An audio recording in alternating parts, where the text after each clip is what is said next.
ఆర్సిలర్మిట్టల్ Nippon steel India ఆధ్వర్యంలో 2 దశల్లో మన అనకాపల్లి నక్కపల్లి మండలం పరిధిలో నిర్మిస్తున్న ఈ స్టీల్ ప్లాంట్ దేశంలోనే అతిపెద్ద గ్రీన్ఫీల్డ్ ఇంటిగ్రేటెడ్ స్టీల్ ప్లాంట్.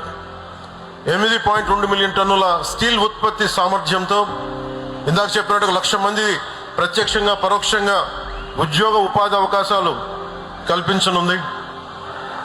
దేశంలో అత్యాధునిక సాంకేతికతో ఏర్పాటు కానున్న తొలి గ్రీన్ఫీల్డ్ స్టీల్ ప్లాంట్ ఇది అత్యంత పరిమితమైన స్థాయిలో కాలుష్య వ్యర్థాలను విడుదల చేసే ఉక్కు పరిశ్రమగా కూడా ఇది నిలవనుంది. ఒక్కసారి నేను 2014 నుంచి 19 అనంతపురం రాయలసీమ ప్రత్యేకించి వెనుకబడ్డ ప్రాంతం ఒక్క కియా పరిశ్రమ రాగానే తీరుతెన్నులు మారిపోయినాయి, ఉపాధి మారిపోయింది, ఉద్యోగ అవకాశాలు మారిపోయినాయి, ల్యాండ్స్కి రేట్లు వచ్చినాయి. ఒక్క పరిశ్రమ వస్తే ఎన్ని మారిపోతాయో మనం ప్రత్యక్షంగా అనంతపురంలో చూసాం. అలాంటిది 1,30,000 కోట్లతోటి ఈరోజు ఈ స్టీల్ ప్లాంట్ వస్తే మనందరి దిశ దశ భవిష్యత్తు ఎంత మారుద్దో మనందరూ ఒకసారి తెలుసుకోవాలి. గతంలో చాలా పరిశ్రమలు ఉత్తరాంధ్రకు వస్తే గత పాలకులు బెదిరించి పంపించేశారు. ఈ రోజున ఇందాక సోదరు లోకేష్ గారు చెప్పినట్టుగా 18 నెలల్లో ముఖ్యమంత్రి గారు పదే చెప్తా ఉంటారు, speed of business and ease of business.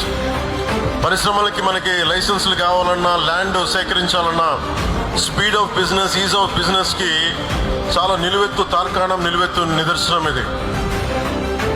18 నెలల్లో ఒక వీడియో కాన్ఫరెన్స్ స్టార్ట్ అయిన 18 నెలల్లో ఈ రోజున 1,30,000 కోట్లతోటి ఈ పరిశ్రమకి ఈ రోజున మనం ఫౌండేషన్ స్టోన్ వేయటం మనస్ఫూర్తిగా speed of business, ease of business అనే కాన్సెప్ట్కి ఒక నిలువెత్తు నిదర్శనం. దీన్ని ముందుని నడిపిస్తున్న నారా చంద్రబాబు గారికి మనస్ఫూర్తిగా నా ధన్యవాదాలు.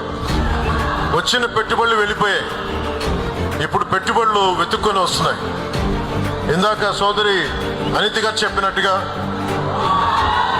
25% పెట్టుబడులు, భారతదేశంలో వచ్చే పెట్టుబడులు ఆంధ్రప్రదేశ్కి వస్తున్నాయి. అలాగే మొన్న కేంద్ర హోంశాఖ మంత్రి అమిత్ షా గారిని కలిసినప్పుడు ఆయన కూడా ఇదే మాట చెప్పారు. Andhra Pradesh is attracting great investments when compared to rest of the states. My wholehearted wishes to you all and thank you. Jai Hind.